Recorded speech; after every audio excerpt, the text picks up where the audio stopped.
My name's Dave DeBow, founder of MoneyPartnerFormula.com, and this show is built for everyday real estate investors who are actively doing deals and looking to scale using other people's money. So if you're an active real estate investor and you want to get featured on this show to talk about your own real estate and capital raising experiences, then just go to daveinterviewsyou.com. Now let's get rolling with this episode, and remember to subscribe for daily interview content. Hey kids, welcome back. Today, a special guest zooming in from Ontario, in and about the GTA and around Toronto. We've got a rent-to-own real estate investor. This is near and dear to my heart. I used to be in the rent-to-own business myself. Jeff Belanger has been doing this for quite a few years. He's got it dialed in, and we're going to find out what his secret sauce is, how he's able to create win-win deals for his tenant buyers, for his investors, for himself. Profit with purpose. So Jeff, welcome to the show. Great to have you. Well, it's great to be here. I'm glad we connected. Thanks for having me. My pleasure. Jeff, for folks that aren't familiar with rent-to-own, can you just give us a 30-second overview of what it is? Sure. From a 10,000-foot level, this is really about a series of contracts to help a family who's been turned down by banks to still find a path to home ownership. Mm-hmm. So there are a series of contracts, typically a lease and a option or purchase agreement that are future dated. We're going to get an initial security up front from the tenant. We're going to manage a rental period for 3 to 5 years, depending on their credit profile and what changes they need to do. And at the end of that term, there is a predefined price and exit date. And then we'll execute a sale transaction, and that tenant will become a homeowner. Perfect. Big picture, what's in it for your tenants for doing this? Yeah, so this is really about getting them on a path to home ownership. There's a lot of times that the banks are turning people down. For example, consumer proposals and bankruptcy, you walk in, credit scores are like a handshake. Mm-hmm. But if they're really bad, you don't get invited into the ring, right? And so when you have that poor credit, that new to the country, or, probably, consumer proposals are obviously a very common one. We're going to help clean that up during the process. They get to buy today at today's price with a moderate appreciation, as opposed to waiting, renting and holding and hoping in 3 to 5 years that they will get a mortgage at the time. So they're actually working with a group of professionals that will fix the problems through the course of the 3 to 5 year period. Okay, so that's what's in it for the tenant buyer. What's in it for your investors? Well, investors obviously have some upfront deep security. They get anywhere between 3 to 10%, sometimes even higher, of the purchase price as a down payment security on the home. They get higher than typical rent. They get great cash flow. Cash flows ranging in the about 12% cash on cash ratios. Great returns, about 26% average annual return, most of our projects. But they're also getting tax deferred. So some of the revenue that they're actually collecting is not really revenue. It's supplementary deposits for a purchase that's going to happen in the 3 to 5 year term. So that's money coming in. I like to say that it's advance payment on appreciation is really what it is for those investors, right? Who understand the appreciation model. And then everything is there. It is their property. So it's not like getting a second mortgage or given a second mortgage on a property. They actually own the brick and mortar themselves. And then, of course, they've got HOS who's going to facilitate the entire transaction for them. Right? That's good. So what's in it for you and your company for making this happen? Yeah, so we're a professional facilitation firm is really what we do. And it used to be that all we did was help the investor find the opportunity and linking them up with a client. And then they kind of went off on their own. I realized when I came in as the CEO of HOS back in about 2020, I said, you know what? The success of a rental program is truly dependent on the communication that we have directly with the tenant. Yeah. So we went to a model where we now collect all of the rent. We take a small snippet of that each on a monthly basis. And at the end, we share a little bit of the profit at the exit as well. So we get a facilitation fee up front, a little bit of a monthly snippet on the cash flow, and then a little exit bonus for helping you get out. If we don't get out successfully, Well, guess what? You don't have to pay that extra fee. Right. So who's paying you typically? Is it the tenant buyer or the investor? Yeah. So the upfront fee is the tenant locator fee that's paid for by the investor. Mm-hmm. The monthly fee, what we do is we add in the fee to their rent. So the tenant is technically paying that. Mm-hmm. And then when we give the money to the investor, we're deducting it out. So it's interesting because the tenant then gets the receipt for the full amount that they're paying, including our fee. But the investor gets a receipt for our fee be deducted from the rent that's on their lease. Mm-hmm. Right? And then on the exit, it's actually, we increase the purchase price at the exit with an appreciation and so forth. And then our fee will be deducted off their profit at the end. From the seller. From the seller. But that'll be the investor who will be selling it to what we call the future buyer or the tenant. Exactly. Okay. Yeah. So, Jeff, I was in this business not the same way you're doing it. It wasn't as clean. I was kind of messy in between. It was a lease with an option to purchase and a right to sublet and blah, blah, blah. It was a bit of a mess, but it worked. It worked reasonably well when the market was solid, when things were, Sure. going up. It didn't work very well when the market went flat. It worked even less well when the market started declining a little bit. Right now in Canada, we're in a declining housing market. How does your process work if the end price doesn't match what you agreed upon? Yeah, this is hitting us right on the home plate today. Yeah. Right? We've got clients where the price has dropped by, $30,000, $40,000, $50,000. And that's after the appreciation rate. So we expected to appreciate. One of the first things that you have to understand is don't over appreciate a property when you do the underwriting and you start it, right? So use moderate appreciation. And we always reverse engineer every single one of our projects from what the investor's expected returns are. Okay. So can we fit it in? Our model is 12 and 26. But when we get to that end and the price is, so first of all, we're going to start 3 months ahead of time. Sorry, 12 and 26 what? 12% cash on cash, 26% average annual return. And our appreciation rate is typically around the 3 to 3.5% annually. Right. And if you happen to hit a dip in the market, right in the middle of that, a 3-year term, you're not going to get the recovery. Right. A 5-year term, you may get the recovery, right? But if you don't, our contracts are very extensive. I mean, think of an agreement of purchase and sale that's typically 6 pages, 8 pages with a schedule. I think ours is 23 pages long. Wow. And it has to come at it from all the different angles. Right. So in the angle of this, it's like, listen, we're going to look at an extension, right? Yes, the family could opt out, but then we're going to sell the house at a loss and they would lose most of their security, which we're trying to protect. Right. And you know what? If the clients are paying their rent on a monthly basis and their supplementary deposit, which is what we refer to it as, and the investors are making good money, why not extend it? Exactly. Now, the challenge, though, it's not just the market that's changing. It's those darn interest rates. Right.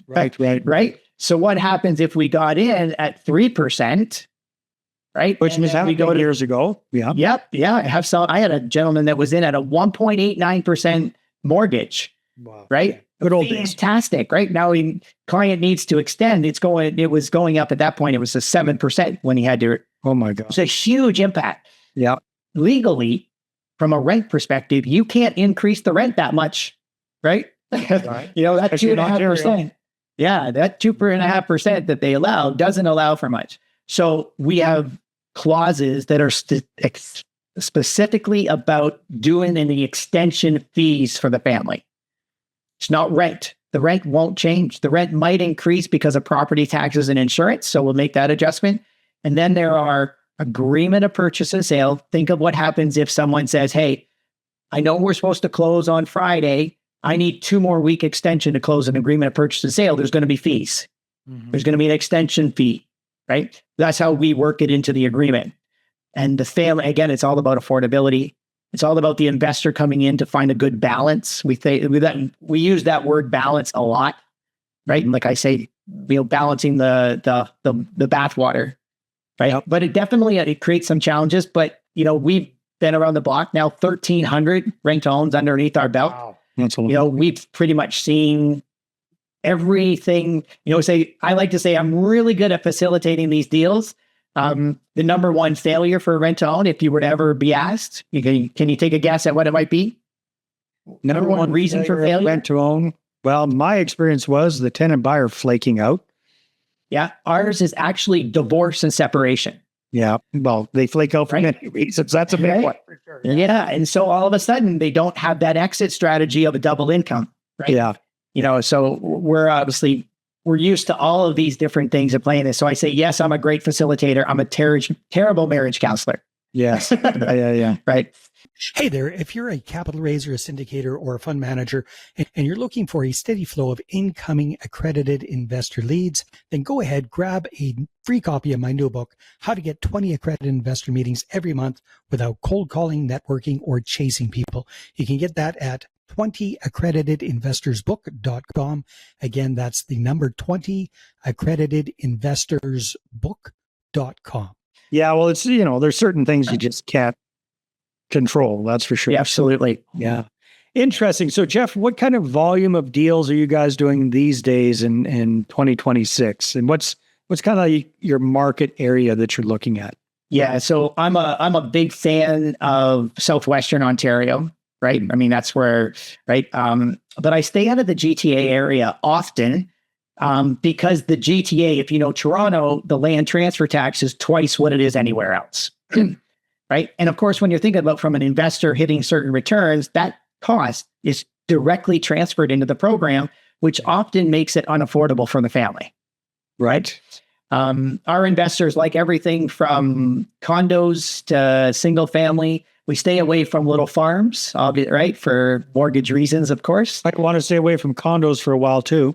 Well, right now, the condo market having the biggest dip of all, we have obviously tried to, encourage that families are trying to get into more of the townhomes than a condo if they can afford it. But it really comes down to all the affordability of the client. Well, that's true, right? So condos are a lot more affordable now than they were a few years ago. Our Alberta is a fantastic market for us. And I like to say that Nova Scotia is a fantastic market, but the government of Nova Scotia is trying everything in their power to keep investors out by charging their land transfer tax, basically, is now, if you're a non-resident, 10% of the purchase price right?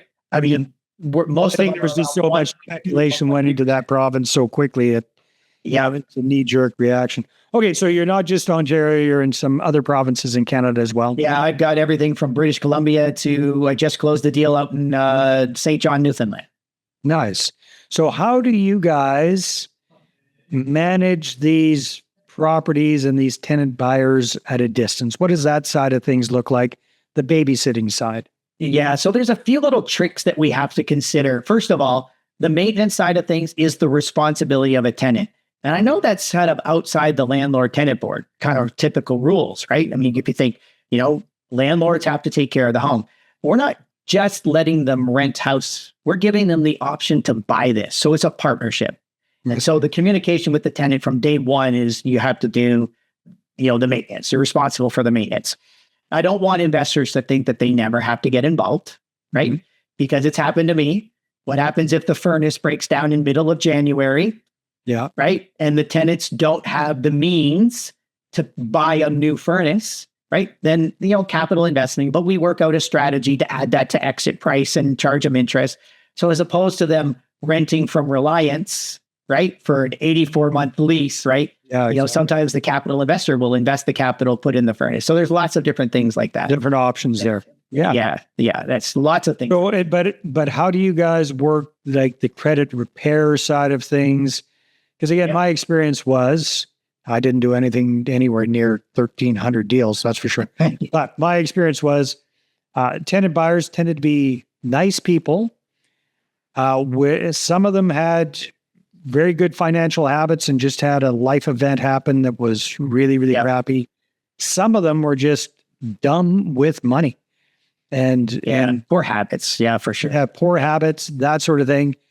I can't remember who said it, but somebody said, it's hard to fix stupid.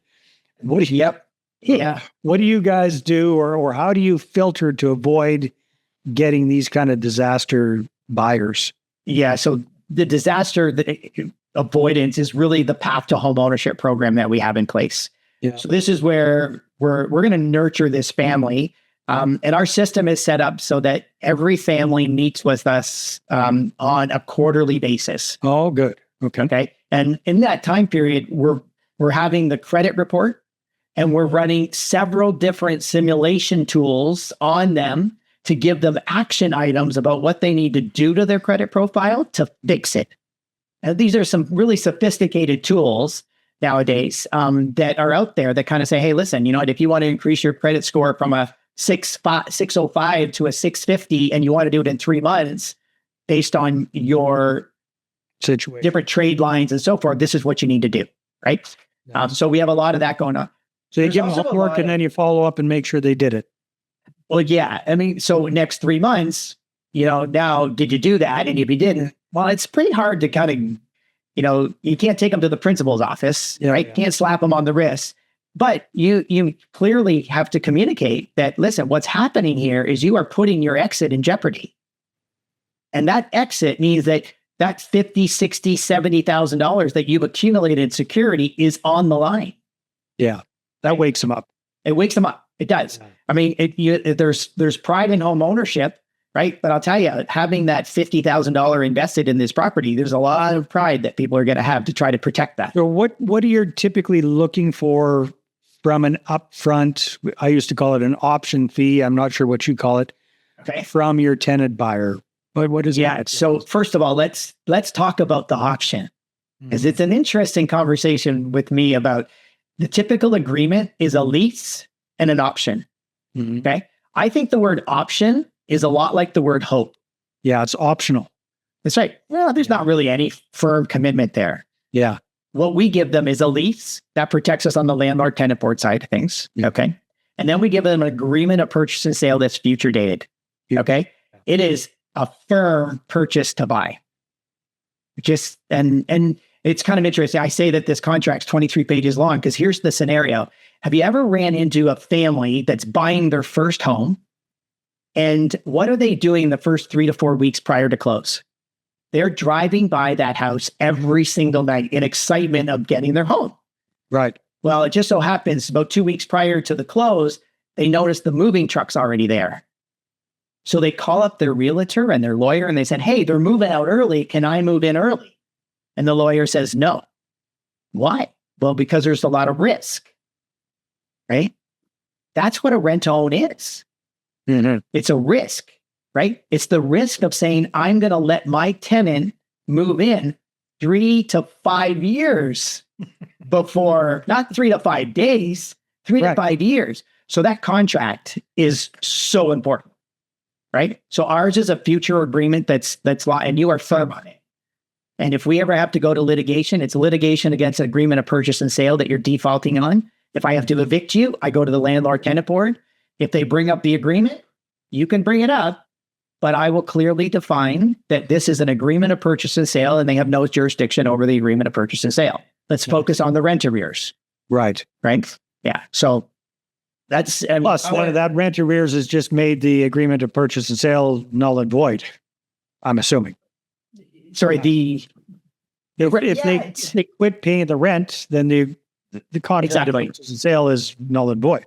Absolutely. You can expect that there's a whole 1 or 2 pages just on terminations, right, in that contract, right? So it really isn't rent to own anymore. It's rent with a contract to purchase in the future. It's a contract to purchase. Doesn't sound as future. We refer to it as, we call our tenants, we don't even call them tenants. Yeah. We call them future buyers. Future buyers. We're optimistic, I guess. So what do you call the process then? Like, what do you, instead of rent to own, what do you? We still refer to it as rent to own. Because everybody can understand that, right? Yeah, because everybody understands it.